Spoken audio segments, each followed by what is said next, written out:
गीता उपदेश वो परम सत्य हैं, जिसे अपनाकर हर व्यक्ति दुख क्लेश मुक्त होकर सफल सुखद जीवन जी सकता है। इस वीडियो में गीता की 15 ऐसी बातें बताई गई हैं, जिसके ज्ञान की हर व्यक्ति को जरूरत पड़ती है। मनुष्य का संघर्ष जितना बाहरी होता है, उतना ही आंतरिक भी चलता रहता है।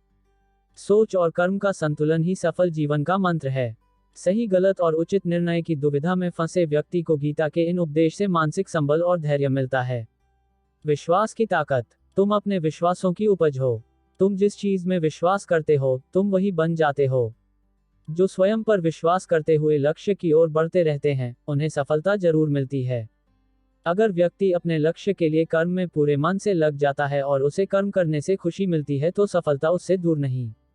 मृत्यु से भय व्यर्थ है। हर व्यक्ति के मन में मृत्यु का भय होता है। इस संसार का जब से निर्माण हुआ है, तब से जन्म मृत्यु का चक्र चलता आ रहा है। यह प्रकृति का नियम है। इस सत्य को स्वीकार करके भयमुक्त होकर आज में जीना चाहिए। किसी को भी आने वाले पल के बारे में कुछ नहीं पता होता, लेकिन इस संशय में भयभीत रहने से जीवन नहीं जिया जा सकता। कर्म सबसे ऊपर आता है। श्री कृष्ण अर्जुन से कहते हैं कि व्यक्ति कर्म करने के लिए ही पैदा हुआ है और बिना कर्म किए कोई नहीं रह सकता। फल की चिंता करना व्यर्थ है, क्योंकि इससे मनुष्य का मन काम से भटकने लगता है। किसी कर्म से सफलता नहीं मिलती तो क्या हुआ, असफलता भी ज्ञान के द्वार खोलती है। अगर बिना फल की चिंता किए कर्म करते रहोगे तो सफलता और मन की शांति जीवन भर तुम्हारा साथ नहीं छोड़ेगी। जो कर्मफल से विरक्त होकर कर्म करता जाता है, उसका आध्यात्मिक ज्ञान बढ़ता जाता है। हमेशा स्वार्थी होना गलत है। जो व्यक्ति हमेशा स्वार्थ प्रेरित होकर फल की चिंता करते हुए कर्म करते हैं और सिर्फ फल ही उन्हें कर्म करने को प्रेरित करता है, ऐसे लोग दुखी और बेचैन रहते हैं, क्योंकि उनका दिमाग हमेशा इसी उलझन में फंसा रहता है कि उन्हें क्या फल मिलेगा। स्वार्थी व्यक्ति सुखी नहीं रह पाता और ऐसे व्यक्ति से कोई भी संबंध नहीं बनाना चाहता। इसलिए स्वार्थ से ऊपर उठें और दूसरों का हित भी सोचें। क्रोध से सबका नुकसान होता है। क्रोध या गुस्सा करना व्यक्ति के दिमाग में उथल पुथल पैदा कर देता है। आवेश में विवेकहीन होकर कई बार व्यक्ति अपना ही नुकसान कर बैठता है, या फिर अपनी ही मानसिक शांति को भंग करके खुद को कष्ट देता है। क्रोध की अग्नि में बुद्धि और तर्क नष्ट हो जाते हैं और व्यक्ति बिना विचार किए बस अपने अहम ईगो की तुष्टि करने वाले काम करता है। गुस्सा व्यक्ति की विचार शक्ति को पंगु बना देता है और भ्रम पैदा करता है। मन पर कंट्रोल जरूरी क्यों है? मन का स्वभाव है कि ये आसानी से भटक जाता है। अगर जीवन को सफलता की दिशा में ले जाना है तो मन को काबू करना बहुत जरूरी है। श्री कृष्ण कहते हैं कि बार बार प्रयास करने से धीरे धीरे चंचल मन को वश में किया जा सकता है। मन को वश में करने से दिमाग की शक्ति केंद्रित होती है, जिससे कार्यों में सफलता मिलने लगती है। अगर मन को वश में नहीं करोगे तो ये आपका सबसे बड़ा शत्रु बन जाता है। भगवानों में कोई छोटा बड़ा नहीं। इस संसार में ईश्वर कई रूपों में जाना जाता है। इनमें से कोई भी रूप बड़ा छोटा नहीं है। परमात्मा का हर रूप समान है। जैसे हर नदी अंत में सागर में जाकर मिलती है, वैसे ही हर धर्म, मत और संप्रदाय की धाराएं परमात्मा रूपी समुद्र में समा जाती हैं। यह संसार परमपिता का ही स्वरूप है, वो हर कण में विद्यमान है। कर्तव्य पालन जरूरी है। भगवान श्री कृष्ण उपदेश देते हैं कि हर व्यक्ति को अपने कर्तव्य का पालन करना चाहिए। यही धर्म है। अगर अपने कर्तव्य का पालन नहीं किया जाता है तो मन में अशांति और दुख प्राप्त होता है। अपनी पसंद नापसंद, मोह बैर को किनारे रखकर अपना कर्तव्य करो। किसी अन्य व्यक्ति का कर्म आपको कितना भी आकर्षित करे, उसके प्रलोभन में न आए। कष्ट में रहते हुए भी अपना कर्म करना दूसरे की नकल करने से श्रेष्ठ है।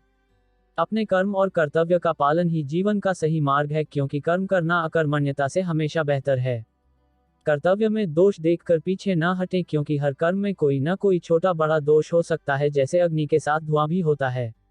सदैव कर्म करो। कर्म करने से पहले विचार करो, लेकिन बहुत ज्यादा विश्लेषण मत करो। अधिक विश्लेषण संशय और अकर्मण्यता पैदा करता है। ध्यान करने से परमात्मा को अनुभव किया जा सकता है। श्री कृष्ण कहते हैं कि शारीरिक कर्म से ज्ञान का मार्ग उच्च है और ज्ञान मार्ग से भी ऊपर ध्यान मार्ग है।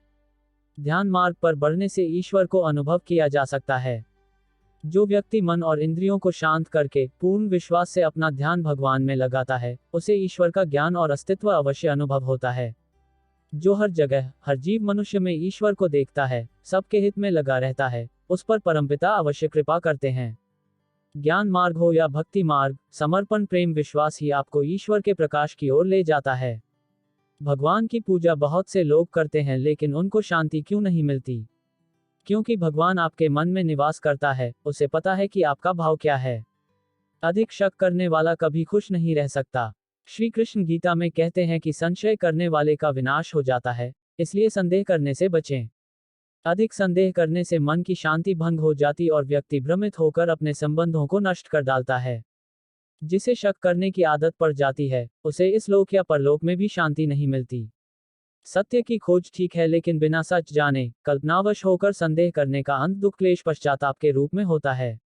अति करने से बचें। जीवन में संतुलन बहुत जरूरी है। किसी भी चीज की अति करना अच्छा नहीं है। जैसे सुख आने पर प्रमाद करना और दुख आने पर निराशा में डूबे रहना, दोनों ही गलत है। असंतुलन जीवन की गति और दिशा को बाधित करता है, जिससे अनावश्यक कष्ट और दुखों का जन्म होता है। जिसके मन, विचार और कर्म में संतुलन है, उसे ज्ञान मिल जाता है और ज्ञान से ही सदा के लिए शांति, संतुष्टि मिलती है। सही कर्म से ज्ञान और मुक्ति संभव है। गीता के उपदेशों में कर्मयोग का सिद्धांत कहता है कि संसार से विरक्त होना ही मुक्ति का उपाय नहीं है। संसार में रहकर एक गृहस्थ अपने कर्मों का पालन करते हुए कर्मफल से विरक्त होकर मुक्ति प्राप्त कर सकता है। सही विचार और उचित कर्म भी आसक्ति को खत्म करने में सक्षम है। अच्छे कर्म कभी व्यर्थ नहीं जाते, चाहे ये दुनिया हो या परलोक। ज्ञान और कर्म एक हैं। एक अज्ञानी कर्म और ज्ञान को अलग अलग समझता है, लेकिन एक ज्ञानी जानता है कि दोनों एक ही हैं। लोग ज्ञान की बातें तो करते हैं, लेकिन उसका पालन नहीं करते। बिना पालन किए ज्ञान कोरा रह जाता है, ज्ञान का अनुभव नहीं होता। गीता कहती है कि ज्ञान पढ़ने की नहीं बल्कि अनुभव करने की वस्तु है, और अनुभव बिना कर्म किए नहीं मिलता।